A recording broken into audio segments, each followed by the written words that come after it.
everybody! Thanks again for joining me. Today we're going to learn about a Dutch painter called Piet Mondrian. This is him.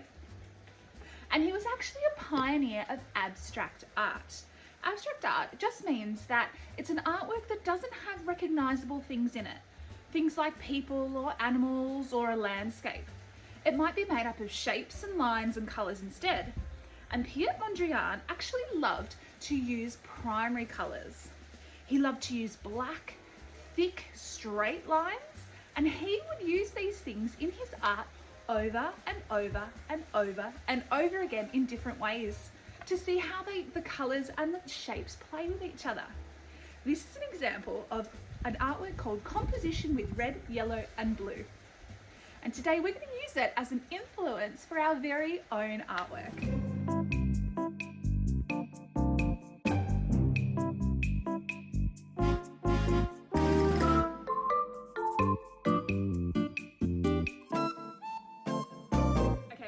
We're going to play a game called Code Word. So in this video, later on at some point, there is going to be a secret code word that I give you. Now, if you remember that code word, write it down in the comments straight away. I will pick someone who has commented the correct code word and I'll give them a super awesome shout out in a future video. So if you'd love to be shouted out in a video that's coming up, make sure that you find that code word, write it down in the comments, and I might pick you.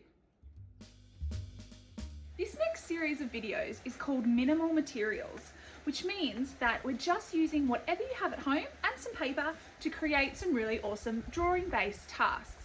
And today we're going to be influenced by Mondrian, and you can see here, part of my artwork looks a lot like his, but the other side is a little bit crazy.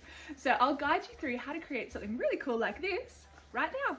For today's drawing-based art lesson, all you need is a piece of A4 white paper. You'll also need a black texter, a ruler if you have it, and some colouring materials. I'm going to do a version today with some crayons and some textures, but whatever you have at home that creates colour will be completely fine. So let's set up our drawing station and we can get started. The first thing we're going to do with our paper is actually fold it in half. I'm just going to fold it this way. Create a bit of a crease down the middle. Now, if you need help with that step, you can ask an adult that might be near you to just create a bit of a fold. Now that makes our paper have two halves. On one side, we're going to create an artwork that's influenced by Piet Mondrian. Now, we learnt about his style and we know that his style was very organised with straight, perfect lines, and he also loved to use the three primary colours. So we're going to have a go at sort of recreating a Mondrian-style artwork on one side. But then, on the other side, we're going to do something completely different. Stay tuned to find out what.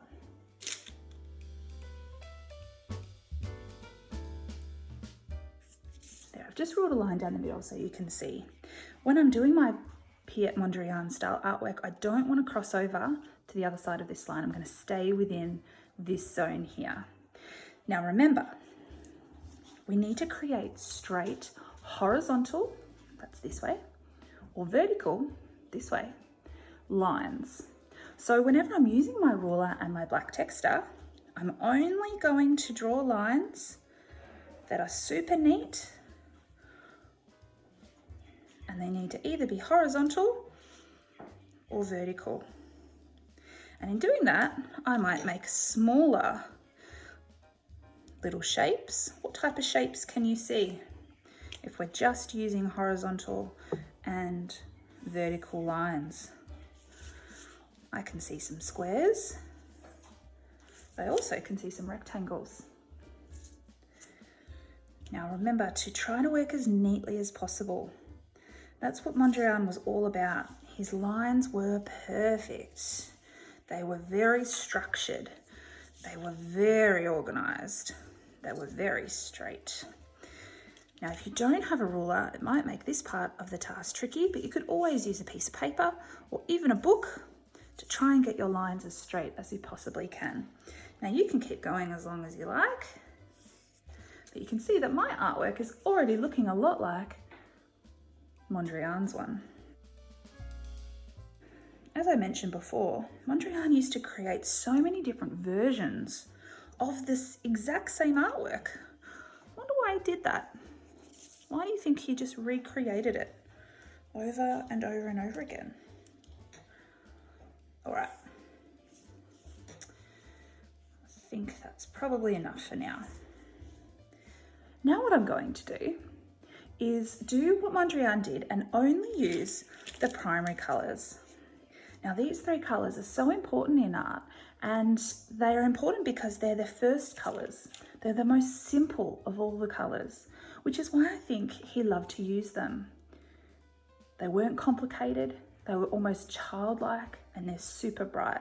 So when colouring in today, I'm going to stay within the box. Again, neatness is super important for this side.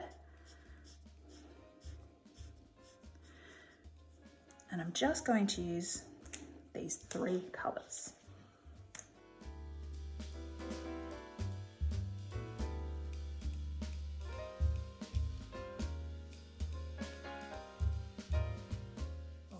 Sometimes Mondrian also painted the squares or rectangles black, so you could choose to do that. Or you could also use white and just leave them blank. So this side is a bit restrictive, which means we don't have a lot of choice. Sort of just doing what Mondrian did to keep in with his style. I'm going to use a mixture of some colouring materials though, just to make it a bit more interesting.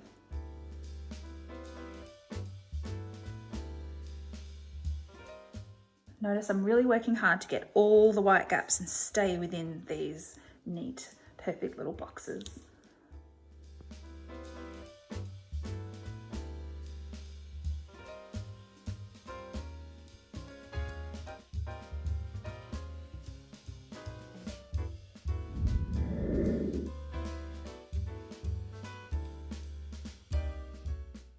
So, if one side we've been influenced by Mondrian's style, let's have a chat about his style. What are some descriptive words or some adjectives that you can think of that describe the way he used to construct his work? My first one is, it's very neat. How would you describe the lines?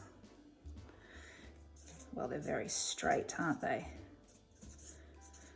And they're only ever horizontal or vertical. Now the colours he uses, as said before, are the primary colours, which are the most simple colours. If you can think of any other adjectives that I've forgotten, feel free to write them in the comments below. The shapes I can see are squares and rectangles. And I think his artwork is super organised. Okay, we've looked at Mondrian and we've had a go at creating an artwork in his style. Now, some of you might have found that really fun, trying to create really perfect, straight, organised lines. But for some of you, that might have actually been really challenging, just depending on the type of person and type of artist that you are. But now we're going to mix it up a bit, and we're actually going to do the opposite of what Mondrian would do on the other side of the paper. So an opposite means the absolute different. So the absolute opposite of what Mondrian would do, which means we need to think of the opposite of these types of words. So if it's not neat, it's probably pretty messy. If it's not straight, it's probably going to be pretty wavy and wobbly. Or maybe the lines aren't necessarily horizontal and vertical, maybe they're diagonal. Maybe they cross over like this. Instead of using the primary colours, I guess you could have a go at using secondary colours. These are the three colours that the primary colours mix together to make. You could just use these three colours, or really, I think you could use any colour. Go a bit crazy with colours. Now, if it's the opposite of simple, probably means it's pretty complicated or complex, which means there's a lot going on. We might not see really perfect shapes. We might see more organic kind of shapes, ones that are a bit more wobbly and random. And if it's not organized, it's probably fairly disorganized. All right, so we're not going to cross over to the Mondrian side. We're going to stay within this area, but this time we can have a bit of fun with it. You kind of have permission to be a bit messy and crazy. So we're going to start with our black texture again, but this time you probably don't need the ruler. Maybe this time you might enjoy going crazy with lines. Ooh. Let me know in the comments below if you think this side suits your personality more, or maybe you're more like Mondrian. When I do my lines, I'm still going to try and cross over a little bit to sort of make these sections like Mondrian did. You can do that if you want to, but you don't have to. Now I can't really help myself. I still have to stay pretty neat. I don't think I could go too messy if I tried. There we go, some diagonal lines as well. All right, this is my non-Mondrian side. That was probably pretty fun. And I'm gonna have fun with color, not just use the secondary colors. I'm gonna use whatever color, but I'm not gonna use any of the primary colors. Now, as you can see, I'm still sort of choosing to stick within the sections and color them in, but if you wanted to color in a bit messier like that, you can. You're sort of given permission to, really, but I don't really want to do that. Probably tell what type of art I'm more suited to. Might even do some patterns actually. Now I'm going to do something that doesn't really suit my personality, but it suits sort of the disorganized kind of way of creating art, and that is I'm going to use 3 crayons at once. Don't really like doing this, but it's probably going to have pretty disorganized, messy effect. So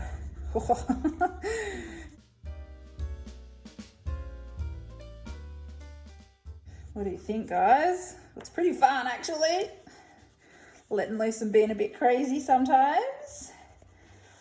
Sometimes that's when true creativity comes out, when there's not really rules and you just get to do whatever.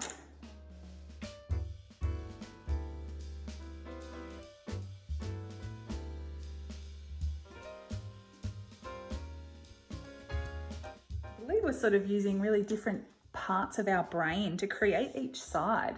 You know, we have an organized side, sort of a logical, mathematical sort of side of our brain, and then we have a side of our brain that is really bursting with creativity and craziness. And some people tap into each side more often or differently, but that's why a task like this is super cool, because you're sort of forced to have a go at using both sides and get to understand sort of maybe what you're more suited to as a person and an artist.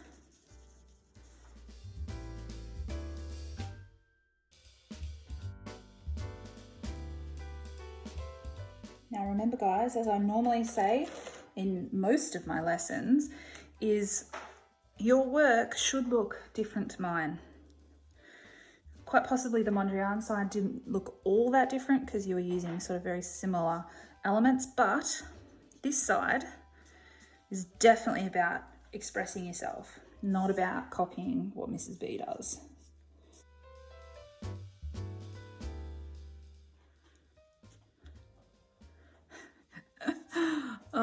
Goes against my very nature, but I'm going to leave that one uncoloured in just to be really disorganised and messy.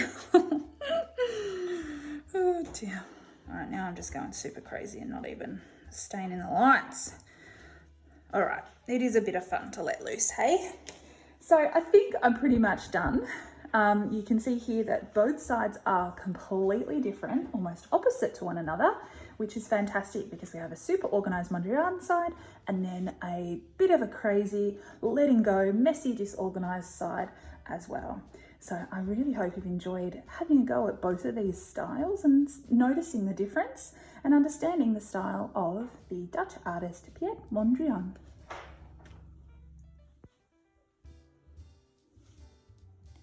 Today's code word is bop. So it's as simple as that. I really hope you enjoyed this minimal materials drawing task today and learning all about Piet Mondrian, the Dutch abstract artist. Please make sure that you comment below if you really enjoyed the video, like and subscribe to the Art Live YouTube channel because it helps me make art videos for you. Take it easy and have an awesome day.